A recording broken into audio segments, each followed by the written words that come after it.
urihangana kakakurya ariko kuko ndi keza rero ngiye kubabwira ikintu ndi gukoresha kugira ngo aya maribori abashe kumvaho. Amavuta cyangwa se isabune kuyisiga buri munsi bifasha gukuraho amaribori nka 90%. Ubu ni bwo buryo abantu bakoresha bikabakuraho amaribori. Usiga ku maribori biraryana kuko ntago wakira utaribe. Nyine ni akantu bakoresha nakunda gakiraho mu karebe ukagenda ukajya kwa muganga bakagufasha.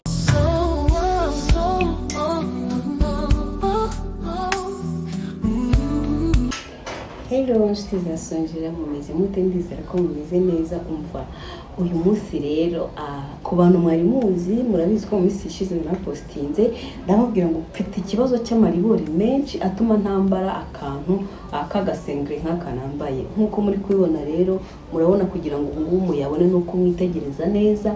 Rero ngiye kubabwira ikintu ndi gukoresha kugira ngo aya maribori abashe kumvaho. Mu by'ukuri ntago akiri kugaragara neza nka mbere yaragaragaraga cyane ku buryo nicaraga gutya nambaye akantu akaba ari ubona gusa. Ariko ubu ngubu hari ikintu nyuma yuko postinze burya ngo ujye gukira indwara arayirata. Nyuma yuko na postinze nkabwira abantu mfite ikibazo cy'amaribori, bityo rero ngiye kuzajya kwa muganga babashe kumfasha gukoresha reza kugira ngo bayakureho.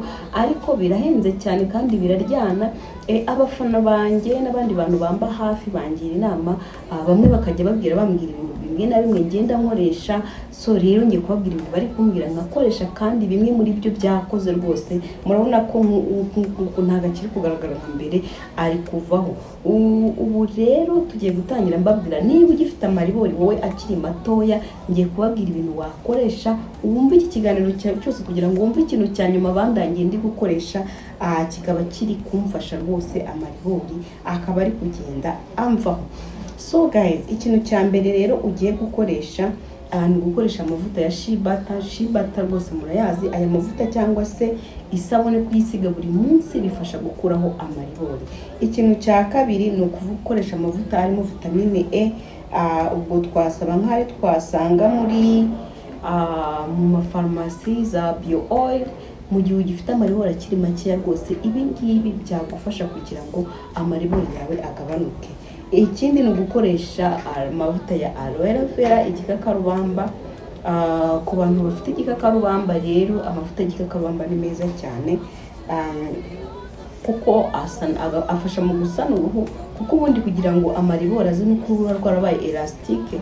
Hanjye rero natakaje ibiro 40, narabibabwiye murabizi. Gutakaza ibiro byatumye ngira amaribori menshi kandi asa ahantu henshi, ntago ari ku maboko gusa, na bene hano ariho no ku matako, ariko ntago bikabije nko ku maboko. Noneho ikindi ni gufata indimu ukayisiga ku maribori. Iyo ufata indimu ukayisiga ku maribori bijya bifasha kuba byatwara amaribori. Ibindi ngiye kubabwira ni ibindi byo kwa muganga ariko nari ngiye gukoresha. Hari ibyo bita microneedling. Ndajya nshyiraho akavido gato kugira ngo murebe uko bikorwa. Nabyo bikorwa no kwa muganga, amavuriro amwe namwe ujyayo bakagufasha gukuraho ayo maribori. Ikindi bakita reza, aricyo nashakaga gukoresha. Reza ni uburyo ugenda nyine ni akantu bakoresha nakunda gakiraho mu karebe ukagenda ukajya kwa muganga bakagufasha gukoresha iyo reza, then bakagukuraho amaribori. Ntabwo ugenda ngo biteyo ako kanya, ubikora nk'inshuro 6 kuko ubwo mperuka kujya kwa muganga.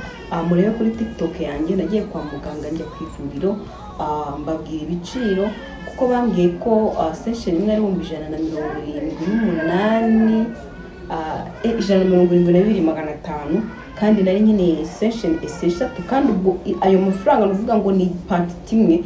Niba ari amaboko na amaboko, niba ari umugongo ni umugongo, niba ari amaguru na amaguru. So ayo mafaranga rero ngiye numvisha ari menshi. Ndaza mbibwira abankurikirana cyane abakurikirana ubuzima bwanjye kuri TikTok. Niho rero nakuye abantu bagiye bangira inama y'ikintu nakoresha kigatwara amaribori ntiriwe nkoresha ibyo ngibyo. Gusa iyo byanze finale ukoresha ibyo ngibyo kuko nibwo buryo bwonyine bukura amaribori kandi biba byizewe. Microneedling rero narabibabwiye, gusa ntabwo abantu bose bayikoresheje ariko 100% bikora. Hari n'ababikora bikanga, ariko nka 90% ubu nibwo buryo abantu bakoresha bikabakuraho amaribori burundu, ukaba uzi neza yuko ayo maribori agomba kuvaho. Ikindi ni chemical peeling. Ibi ngibyo bikorwa kwa muganga, hari igihe bakoresha amavuta cyangwa se ibindi bintu ku buryo babigushiraho bigakuraho, kuko ibi byose mbabwiye birafata bigakuraho uruhu, noneho hakazaza urundi ruhu rushyashya. Mbibutse ko microneedling ndetse na laser ni ibibazo kubera yuko kubikora biraryana, kandi akenshi uvana amaraso ndetse ukamara n'iminsi uri gukira, kuko uba wagiye ucika udusebe, kuko ni ukugira ngo uruhu rumwe ruveho hazeho urundi rushyashya. So rero niyo mpamvu ngiye kubabwira ibintu bya naturere mwakoresha mugakura amaribori nk'uko nanjye ari kumvaho mudakoresheje ubwo buryo. Rero inama nakugira niba ufite amaribori, nywa amazi menshi afatika. Ujye unywa amazi menshi, nabyo bifasha ku maribori no kugira uruhu nyine rube rwakisubiranya. Ikindi urya imbuto zifasha nyine uruhu, imbuto n'imboga bifasha nyine uruhu rwakongera rugasubirana. Ikindi kintu rero ni ukwirinda kwirambura cyane cyangwa kurambura uruhu mu gihe uri muri siporo. Mu gihe uri muri siporo rero irinde kwirambura cyane ngo urambure uruhu, kubera yuko amaribori ubundi aba ari uruhu rumeze nkaho rwavuyemo. Amaribori aba ari uruhu rwavuyemo agasigara, murabona nk'aha ngaha gutya, aba ari uruhu rwavuyemo, noneho ugasanga nta ruhu ruhari kuko haba horohereye. Ariko njye byatewe n'uko nyine nagize ikibazo cy'umubyibuho, dore murabona ko umubiri wanjye ukuntu umeze.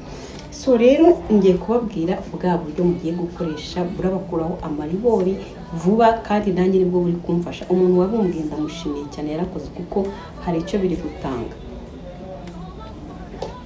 So guys, uburyo nababwiraga rero nta bundi, urumva dore ngubu ibi ngibi ndabizi, murabizi babyita igikakarubamba, ariko kiri fresh, kiri naturere, atari amavuta, atari isabune, atari cyavuye mu nganda. Igikakarubamba kiri fresh nicyo kiri gufasha abantu gukuraho amaribori vuba cyane. So rero iki gikakarubamba ukuntu gikoresha, umuntu yandangiye uyu muti rwose, kandi ndi kubona ko biri kugenda, kuko amaribori yanjye yakundaga guhindagura amabara buri kanya, kandi ari amaribori anjya. Ariko nyuma yo gusigaho iki gikakarubamba byaramfashije. Iki gikakarubamba rero uragishaka, ngiye nagize amahirwe nsanga ahantu mba kirahateye. Uragifata warangiza ugakuraho utu tuntu, kuko kiba gifite uduhwa, ugakuraho uduhwa gutya. Wamara gukuraho uduhwa, murabizi ko kiba gifite amazi n'imbere, ukagisatura. Noneho wamara kugisatura, aya mazi yacyo atangiye kunzaho. Wamara kugisatura gutya, maze kugisatura kimeze gutya, aya mazi yacyo akiri fresh akaba ariyo usiga ku maribori. Biraryana kuko ntago wakira utaribe, biraryana. Ugisigaho gutya, njye nyafite nyine ndi gusiga hano hafi, mubona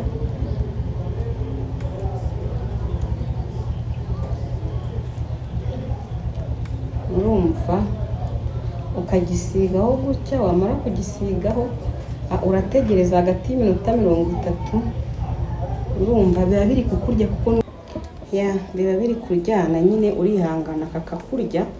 Urumva dore kiba gifite amazi nyine igikakarubamba, urihangana kakakurya. Ariko kuko ndi kuri kamera ndihangana kigume kimbye, urumva urihangana nyine kikakurya pe, kikakurya rwose, ugasiga ahantu hose wumva ufite amaribori. Igikakarubamba ni umuti ukomeye cyane w'amaribori, usibye n'amaribori n'uruhu mu maso. Igikakarubamba buriya mujye mugikoresha cyane no kucyoga mu maso, kukisiga amavuta yacyo. Ariko ahangaha turi kuvuga igikakarubamba kiri fresh, kivuye mu uciye ku giti, apana iki cy'amavuta cyangwa se iki. Ngewe wandangiye uyu muti, yandangiye igikakarubamba kiri fresh, cyavuye mu hano yanjye. Ndapfuye urumva biraryana kubi. ugasiga ukihangana bikakurya iyo minota ikarangira. Iyo umaze gusiga rero iminota 30 ishize kuko ntabwo twayitegereza, uragenda ukajya koga. Wamara koga rwose ukirinda gusigaho ibintu byinshi ukabyihorera gutyo hameze, and then ibingibi bigufasha gutwara amaribori mu gihe gito. Mwakoze kumurikirana rero, kora subscribe niba mwamugeze kuri iyi channel. I love you guys. Yari Sonjera umukobwa wawe.